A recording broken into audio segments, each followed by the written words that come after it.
ہم کہتے ہیں نا کہ جی سپر جینیس ہے تو اس کو سب کچھ ہی پتا ہو، تو ایک ایمان کی ایک ایسی صفت ہے ایمان کہ جب یہ انسان کے اندر ہوتا ہے تو جیسے نبی صلی اللہ علیہ وسلم نے کہا نا کہ فتقو فراست المومن، کہ تم اتقو فراست المومن، کہ تم مومن کے جو تقوی کی صفت ہے اس سے ڈرو، کیونکہ وہ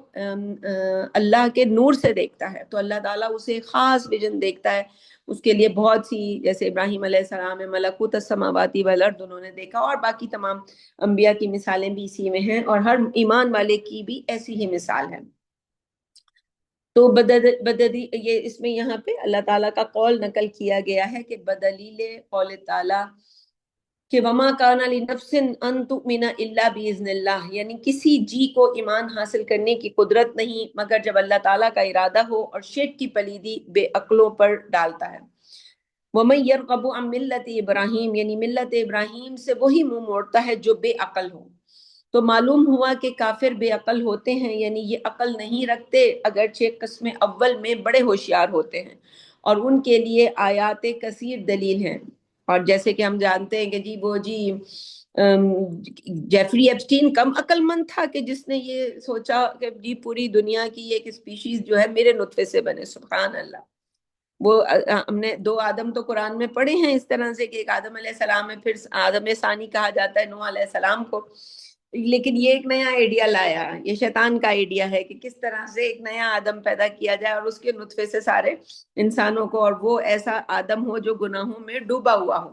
آدم سے تو ایک دفعہ ایسا ایکٹ ہوا تو آدم علیہ السلام نے تو کہا ربنا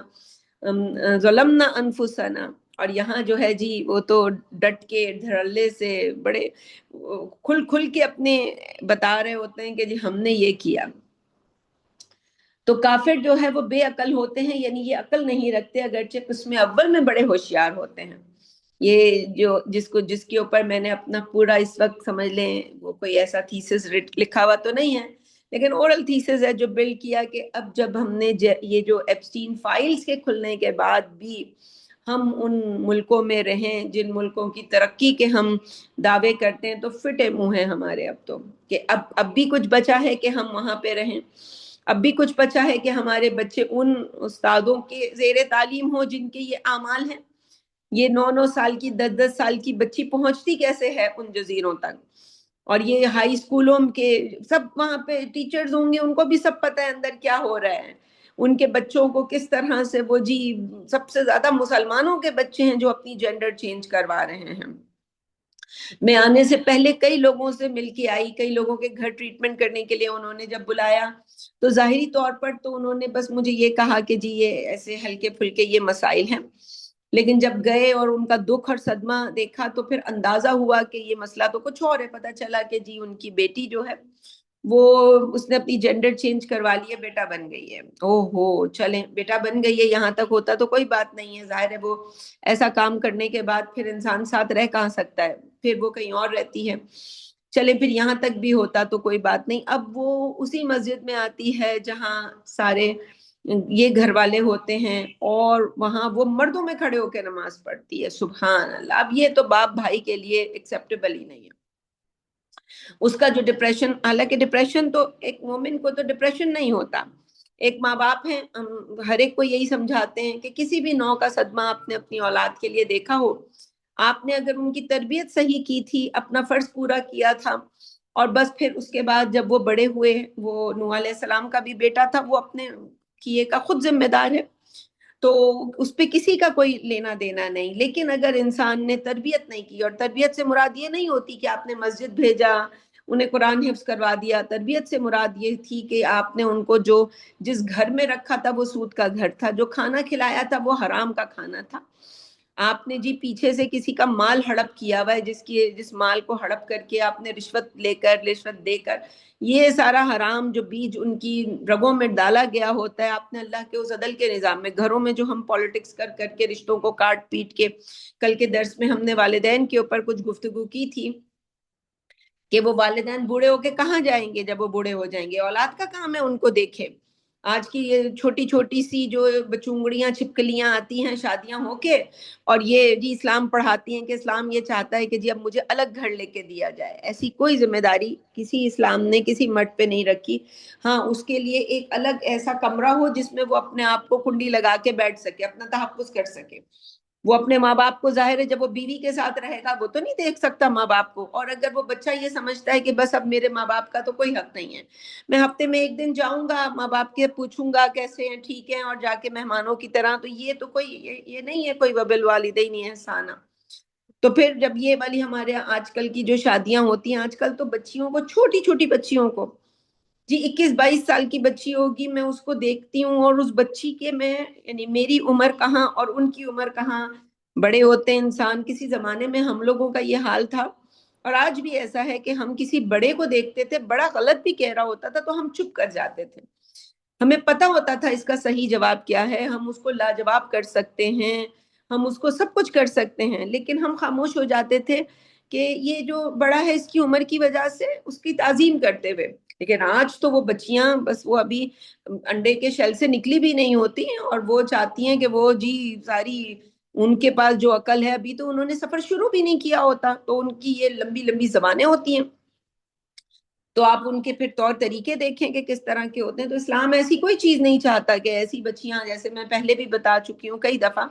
کہ ملک غلام مرتضیٰ، ان سے کسی ایک دفعہ پوچھا کہ جی بیوی میری یہ کہتی ہے کہ والدین کے ساتھ میں ایک گھر میں نہیں رہوں گی، یا ان کی جو میں خدمت نہیں کروں گی. جیسے ہمارے یہاں ہم سب جانتے ہیں کہ جب بیٹے کمانے کے لیے باہر چلے جائیں گے سارا سارا دن اور بیویاں گھر میں ہوں گی، تو ظاہر ہے اب وہ تھک ہار کے آ کے کچھ بیویاں ڈالتی ہیں کہ جی آپ کے والدین ہیں آپ خدمت کریں. ہم نے تو اب یہ تماشے دیکھے کہ جی وہ آپ کے والدین ہیں آپ خدمت کریں، ٹھیک ہے جی، اور میں اپنے والدین کی خدمت کروں گی. رہ وہ شوہر کے گھر رہی ہوں گی، جاب بھی کرنا شروع کر دیں گی، کما رہی ہوں گی، وہ والدین کی سارے خرچے وہ پوری چلیں، یہاں تک بھی ٹھیک ہے آپ اپنے آپ کا پیسہ ہے کہیں بھی خرچ کریں. پھر شوہر جو ہے وہ اس کو دیکھتی ہیں کہ جی شوہر نے اپنے کسی بھائی پہ، اپنے باپ پہ کوئی خرچ کیا 1 لاکھ روپے، اسے کہا 1 لاکھ میرے گھر والوں پہ بھی تم نے خرچ کرنا ہے. ایک وقت کا کھانا اپنے کسی بھائی بہن کو کھلایا تو اب میری بہن بھائی کو بھی کھلانا ہے تم نے. اتنی جی یہ اب رولنگ آتی ہے بیگم صاحبہ کی طرف سے کہ یہ یوں یوں یوں یوں یوں یوں یوں یوں یوں یوں کرنا ہے. تو ہمارے یہاں تو آج کل کی بچیاں ہر طرف اسی طرح کی بچیاں ہیں. ہم کہاں سے لائیں وہ بچیاں جو یہ نہ سوچیں کہ ان کا کیا جا رہا ہے، وہ یہ سوچیں کہ یہ جو مرد مجھے بیا کے، میں اکثر بچیوں سے کہتی ہوں کہ یاد کرو وہ وقت جب تم اپنے ماں باپ کے گھر میں بیٹھ کے ہر وقت افسردہ رہتی تھی کہ کوئی آئے مجھے بیا کے لے جائے. اس وقت تو وہ ان کی ماں باپ یہ تک بھی کہہ دیتے ہیں کہ ہم ساری زندگی آپ کے پاؤں دھو کے پیئیں گے، بس اس بچی کو لے جائیں ہمارے گھر سے. وہ بس لانے کی دیر ہے، وہ پھر پتہ چلتا ہے انسان کو کہ پاؤں دھو کے پینے سے کیا مراد تھی.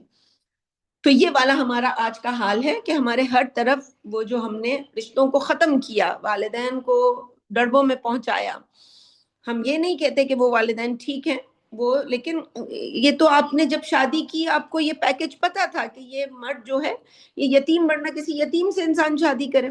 اس کے والدین ہیں، گھر والے ہیں، اس بچے کی ذمہ داری ہے کہ یہ اپنے والدین کا حق ادا کرے. ان کے اوپر فرض ہے اس کے اوپر کہ وہ ان کو دیکھے، بھلے انہوں نے کچھ بھی نہ کیا ہو. پیدا کر کے والدین نے، ماں نے اس کو کسی کچرے کے ڈھیر پہ پھینک دیا ہو، اس کی ماں کوئی آوارہ پروسٹیٹیوٹ ہو، لیکن اس بچے پہ یہی فرض ہے کہ وہ اپنے ماں کی خدمت کرے. اس کا یہ کام نہیں ہے کہ وہ یہ سوچ کے کہ میری ماں کیونکہ ایک اچھی عورت نہیں تھی تو اس کے اوپر کوئی اسلام کی کوئی چیز لاگو نہیں ہوتی. نہیں، وبالوالدین احسانا، ہر حال میں انسان کو احسان کرنا ہے. تو یہاں پہ جو عقل ہے، تو اب ان ملکوں سے نکلنے کا وقت آ گیا ہے. جس طرح ابھی یہ ہم دیکھ رہے ہیں نا، ابھی یہ جو بہت مچال آیا ہے، تیل کی قیمتیں پھر اوپر چلی گئی ہیں. ابھی جتنی بھی خبریں آ رہی ہیں صرف اور صرف تباہی کی آ رہی ہیں. اسٹاک مارکیٹس نے جس طرح سے کولیپس کرنا شروع کیا ہوا ہے، ایون یہ کہ گولڈ کی پرائزز جو ہیں وہ اس قدر نیچے چلی گئی ہیں کہ اب کسی کو یہ بھی یقین نہیں ہے کہ یہ کسی وقت اوپر آئیں گی. واللہ عالم آگے کیا ہونے والا ہے، کیونکہ جو جتنی بھی پالیٹکس ہے وہ اس وقت امریکہ جو ہے وہ اپنے آپ کو بچانے کے لیے جو بھی کر سکتا ہے نا، ایک ڈوبنے والا جہاز، وہ کوششیں کر رہا ہے. ایک دفعہ وہ ڈوب جائے گا مکمل طور پر تو پھر اس کے بعد صحیح تصویر آئے گی، لیکن وہ اتنی آسانی سے تو نہیں ڈوبے گا. یہ جو دنیا کے بڑے بڑے گنڈے ہیں یہ اتنے آرام سے تو یہ نہیں مانیں گے، تو ابھی تو کیا کیا کچھ نہیں ہونا۔ تو اب تو پوری دنیا میں صرف تباہی ہی تباہی ہے۔ اگر ہم اپنے گھروں میں محفوظ ہیں، ہم کھانا کھا رہے ہیں، یہی نبی صلی اللہ علیہ وسلم نے کہا اگر آپ کے پاس ایک دن کا کھانا اپنے پاس موجود ہے اور آپ کی صحت اچھی ہے، آپ سے بڑا کوئی دنیا میں غنی نہیں ہے۔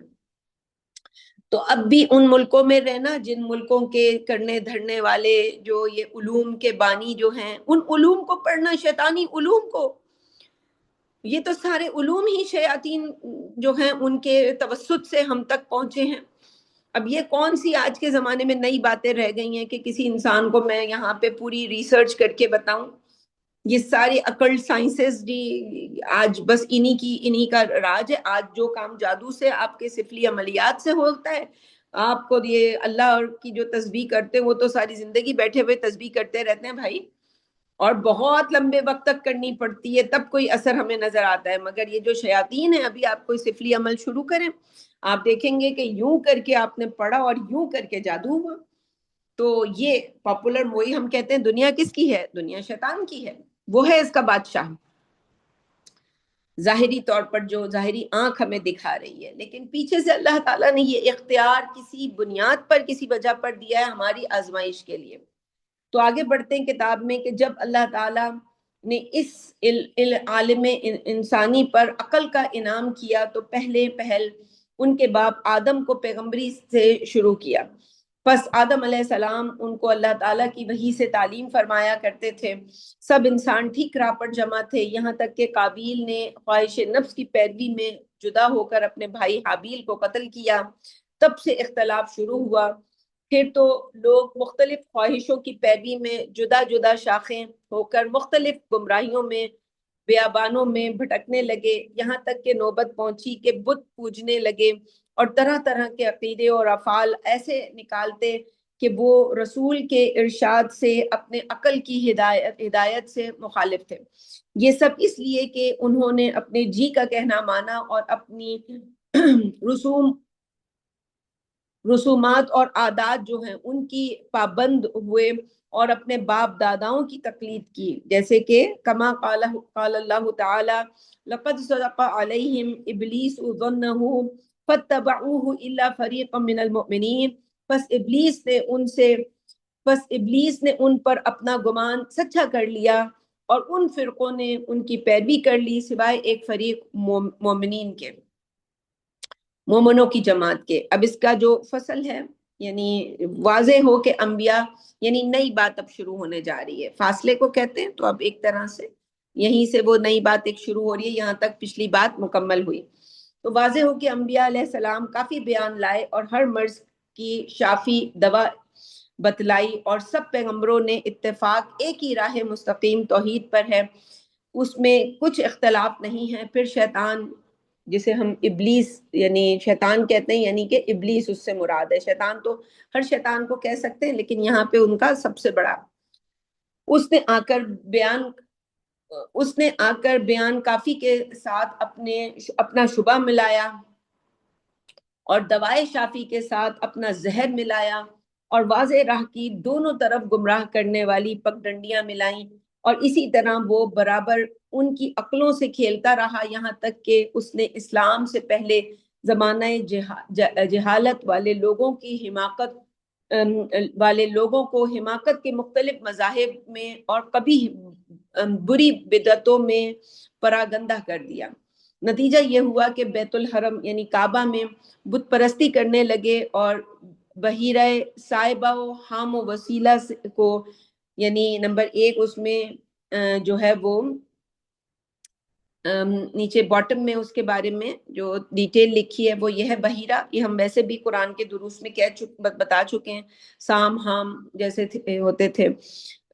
تو بحیرہ جو ہے وہ اونٹنی جو 5 بچے، یہ سورہ انعام میں اس کا ذکر ہے۔ اسی طرح صائبہ اور حام، اس میں ایک اونٹنی کا نام تھا۔ تو بحیرہ جو ہے وہ اونٹنی جو 5 بچے جنم دینے کے بعد 6ٹھی مرتبہ نہ بچے کو جنم دیتی،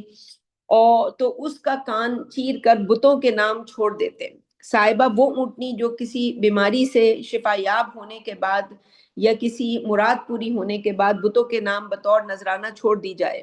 وسیلہ وہ بکری جو نر اور مادہ کو جنم دیتی تو نر کو بتوں کے نام چھوڑ دیا جاتا. ہم اسی نسل خوشی کے اونٹ کو کہتے تھے، اور جس کے نطفے سے 10 بچے پیدا ہو جاتے تو اسے بھی بتوں کے نام پر کھلا چھوڑ دیا جاتا. کتب تفاسیر میں دوسری تشریحات بھی موجود ہیں. مزید تفصیل کے لیے آپ کوئی بھی تفسیر پڑھ سکتے ہیں. یہاں پہ تفسیر ابن کثیر کا حوالہ ہے.